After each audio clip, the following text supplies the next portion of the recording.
అందరికీ వందనాలు. యేసుక్రీస్తు ప్రభువారు పరిచర్య చేసినప్పుడు శిష్యులు ఆయన దగ్గరికి వచ్చి, అయ్యా ఈ యెరూషలేము మందిరాన్ని చూసావా అంటే దానికి యేసుక్రీస్తు ప్రభువారు అంటారు, ఈ మందిరం చూస్తున్నారా మీరు, రాయి మీద రాయి ఒకటైనా ఉండకుండా కూల్చబడతాది అని చెప్పి యేసుక్రీస్తు ప్రభువారు సెలవిచ్చారు. అయితే ఏ మందిరం కూల్చబడుతుంది అంటే అప్పుడు ఉన్నటువంటి యేసుక్రీస్తు ప్రభువారు ఉన్నప్పుడు రెండో మందిరం కోసం చెప్పారా, లేక రేపు కట్టబోయే మూడో మందిరం కోసం చెప్పారా అన్న అంశం మీద ఈరోజు దేవుడు మనతో మాట్లాడుతున్నారు. ఇందు నిమిత్తమే మత్తయి సువార్త 23వ అధ్యాయం 37, 38, 39 వచనాలు, అలాగే మత్తయి సువార్త 24వ అధ్యాయం 1, 2 వచనాలు. యెరూషలేమా యెరూషలేమా, ప్రవక్తలను చంపుచును, నీ యొద్దకు పంపబడిన వారిని రాళ్లతో కొట్టుచును, ఉండుదానా, కోడి తన పిల్లలను రెక్కల కిందకెలాగూ చేర్చుకున్నో అలాగే నేనును నీ పిల్లలను ఎన్నో మార్లు చేర్చుకొనవలెనని యుంటిని, కానీ మీరు వల్లకపోతిరి. ఇదిగో మీ ఇల్లు మీకు విడబడి ఉన్నది. ఇది మొదలుకొని ప్రభు పేరిట వచ్చివాడు స్తుతింపబడును గాక అని మీరు చెప్పు వరకు నన్ను చూడదని మీతో చెప్పుచున్నాను. యేసు దేవాలయం నుండి బయలుదేరి వెళ్ళుచుండగా ఆయన శిష్యులు ఆ దేవాలయపు కట్టడంలో ఆయనకు చూపించి వచ్చిరి. అందుకు ఆయన, మీరు ఇవన్నీ చూచున్నారు కదా, రాతి మీద రాయి ఒకటైనను ఇక్కడ నిలిచి ఉండకుండా పడద్రోయబడినని మీతో నిశ్చయంగా చెప్పుచున్నానని వారితో అనెను.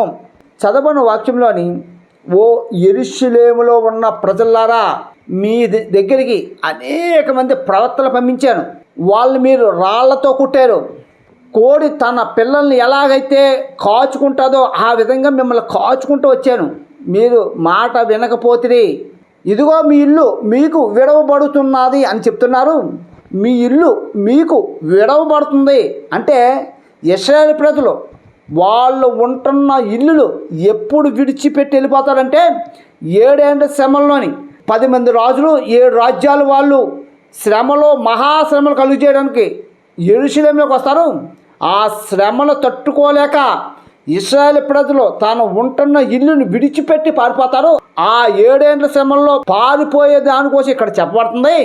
ఇది మొదలుకొని ప్రభు పేరిట వచ్చివాడు స్తుతింపబడును గాక అని చెప్తున్నారు. ఈ ప్రభు పేరిట వచ్చివాడు స్తుతింపబడును గాక అంటే ఎప్పుడు వస్తాడు దేవుడు? ఈయన మధ్యాకాశానికి వచ్చి సంఘాన్ని పరలోకానికి తీసుకెళ్ళిపోతారు. అప్పుడు ఆయన్ని స్తుతిస్తారని చెప్తున్నారు. ఈ స్తుతులు ఎప్పుడు ఆయన అందుకుంటారంటే ప్రకటన గ్రంథం 5వ అధ్యాయం 11, 12 వచనాలు. వారు వధింపబడిన గొర్రెపిల్ల శక్తియు ఐశ్వర్యమును జ్ఞానమును బలమును ఘనతయు మహిమయు స్తోత్రమును పొందనరుగుడని గొప్ప స్వరంతో చెప్పుచుండిరి. అంతట పరలోకమందును భూలోకమందును భూమి కిందను సముద్రంలోనున్న ప్రతి సృష్టము అనగా వాటిలోనున్న సర్వమును సింహాసనాసీనుడై ఉన్న వానికి గొర్రెపిల్లకును స్తోత్రమును ఘనతయు మహిమయు ప్రభావమును యుగయుగములు కలుగును గాక అని చెప్పుడు వింటిని. ఈ చదవబడిన ఈ వచనం ఎప్పుడు నెరవేర్ప జరుగుతుందంటే యేసుక్రీస్తు ప్రభు వారు మధ్యాకాశానికి వచ్చి సంఘాన్ని పరలోకాన్ని తీసుకెళ్తారు. ఈ ఎత్తబడిన సంఘం అంతా కూడా గొర్రె పిల్లైనట్టు యేసుక్రీస్తు ప్రభు వారు సూచిస్తున్నారు. ఆ స్తుతించడమే మనకి మత్తయి సువార్త 23వ అధ్యాయంలో చెప్పబడుతుంది. ప్రభు పేరిట వచ్చివాడు స్తుతింపబడును గాక అంటే ప్రభు పేరిట మధ్యాకాశానికి వచ్చి ఆయన పరలోకాన్ని సంఘాన్ని తీసుకెళ్ళి అక్కడ స్తుతులు అందుకుంటాడు.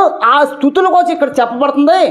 అంతేగాని ఇది ఏ విధంగా అర్థం చేసుకుంటారంటే యేసుక్రీస్తు ప్రభు వారు గాడిద మీద ఊరేగినప్పుడు వచ్చినప్పుడు అందరూ స్తుతిస్తారు, ఆ స్తుతి ఇది అనుకుంటారు. కానీ ఇది కాదు.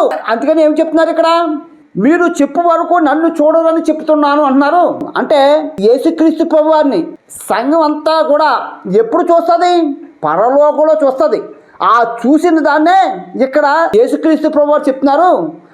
అంతేగాని ఇది ఆయన పరిచర్య చేసినప్పుడు ఆయన చూడడం కాదు, ఇది పరలోకంలోకి వెళ్ళిన తర్వాత ఆయన చూసే ఆ చూపుని ఇక్కడ సూచిస్తుంది.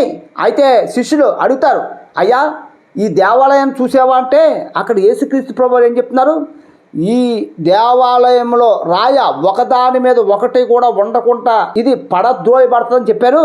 అంటే ఇది ఎప్పుడు పడద్రోయబడుతుంది అంటే ఇక్కడ రెండో మందిరం పడద్రోయబడుతుందని చెప్పిన సందర్భం కాదు.